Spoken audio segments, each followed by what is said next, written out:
Lahore division Gujranwala اور وزیر آباد میں اسموگ کے باعث رواں ہفتے تعلیمی اداروں اور دفاتر میں جمعے کی چھٹی دینے کا فیصلہ۔ ہفتے اور اتوار کو بازار بند ہوں گے۔ نگراں وزیر اعلیٰ محسن نقوی کا اعلان۔ 9 نومبر کو پورے ملک میں چھٹی کا اعلان ہو چکا ہے۔ 10 نومبر کو پورے پنجاب میں دفاتر اور اسکولز کی چھٹی ہوگی۔ ہفتے اور اتوار کو ویسے ہی چھٹی ہوتی ہے۔ ہفتے کو مارکیٹس بند ہوں گی۔ تاجر جمعے کو مناسب سمجھیں تو بازار بند کر دیں۔ فیکٹریز بند نہیں کر رہے۔ اگر عام مزدور کا چولہا 4 دن بند کریں گے تو مسئلہ ہوگا۔ لوگوں سے اپیل ہے کہ 4 دن گھروں میں رہیں، ماسک پہنیں۔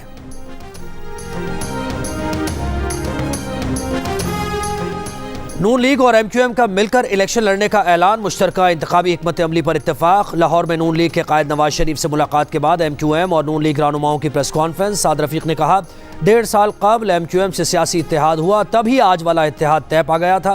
سندھ میں جے یو آئی فنکشن لیگ سمیت سب سے بات ہوگی، پھر پیپلز پارٹی سے اتحاد کا سوچا جائے گا۔ فاروق ستار بولے کہ ملک کے تمام مسائل کا حل کسی ایک جماعت کے پاس نہیں، قومی معیشت کی بات ہو یا قومی سیاست کی، کراچی کا کردار اہم ہے۔ مصطفیٰ کمال نے کہا کہ انتخابی اتحاد وزارتوں کے لیے نہیں، لوگوں کے مسائل کے حل کے لیے ہوگا۔ کراچی دودھ دینے والی گائے ہے تو اسے چارہ تو کھلائیں۔ 2013 میں کراچی کی 20 میں سے 17 نشستیں ایم کیو ایم نے جیتی تھی۔ ہم 2013 والی اپنی پوزیشن پر واپس جائیں گے۔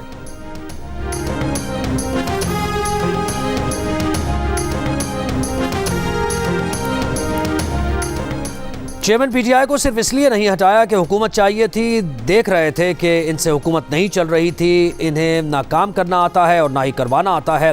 سابق صدر آصف علی زرداری کا گھوٹکی میں جلسے سے خطاب، کہا پی ڈی ایم حکومت میں دوستوں نے ان کی بات نہیں مانی، جس کا نقصان بھی ہوا۔ دوست سمجھتے تھے کہ ہم اپنے مفاد کی بات کر رہے ہیں، لیکن ہم ملک کے مفاد کی بات کر رہے تھے۔ اپنے خلاف الیکشن لڑنے والوں کو ویلکم کرتے ہیں۔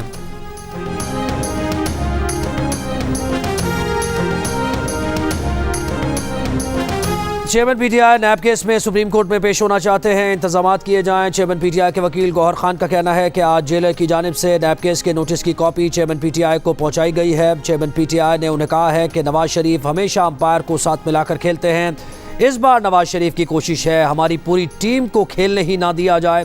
الیکشن کمیشن سپریم کورٹ سمیت متعلقہ اداروں سے لیول پلینگ فیلڈ کا مطالبہ کرتے ہیں۔ اڈیالہ جیل میں آفیشل سیکرٹ ایکٹ کی خصوصی عدالت میں سائفر کیس کی سماعت، 3 گواہوں کے بیان قلم بند، مزید سماعت 10 نومبر تک ملتوی۔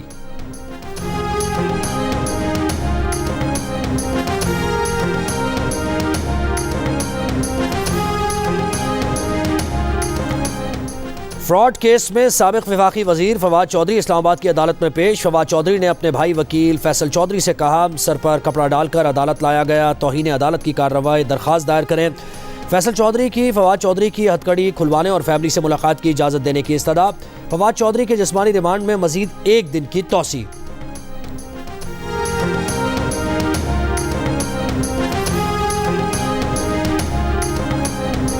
پولیس کا رات گئے چودھری پرویز الہی کے گھر پر چھاپا، سی سی ٹی وی ویڈیو سامنے آ گئی۔ پولیس رائے کے مطابق خواتین اور بچوں کو باہر نکال کر گھر کی تلاشی لی، کچھ دستاویزات درکار تھیں جن کے لیے چھاپا مارا گیا۔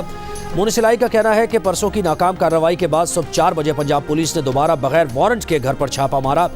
گھر پر صرف خواتین تھیں۔ Punjab police P T I کے لوگوں کو ہراساں کرنے کے بجائے جرائم کے خاتمے پر دھیان دے۔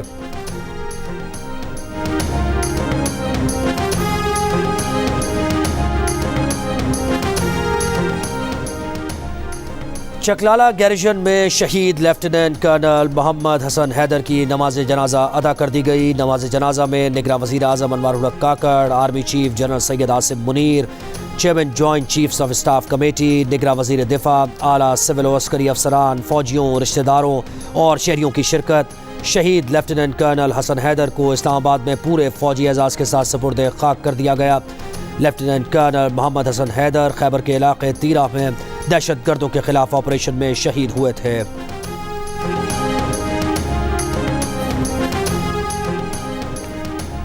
پاکستان کو $6.5 ارب کے بڑے بیرونی فائنینسنگ گیپ کا سامنا۔ نگراں حکومت کا سعودی عرب اور یو اے ای سمیت دوست ممالک سے پھر رجوع کرنے کا فیصلہ۔ اسلامی ترقیاتی بینک اے ڈی بی، عربی بینک سے بھی مدد لی جائے گی۔ آئی ایم ایف سے ایکسٹرنل فائنینسنگ کا پلان شیئر کر دیا گیا۔ آئی ایم ایف کا بیرونی فائنینسنگ گیپ کم کرنے کے لیے نجکاری تیز کرنے کا مطالبہ۔ عالمی بانڈ مارکیٹ میں بانڈ جاری کرنے کے آپشن پر غور کا مشورہ۔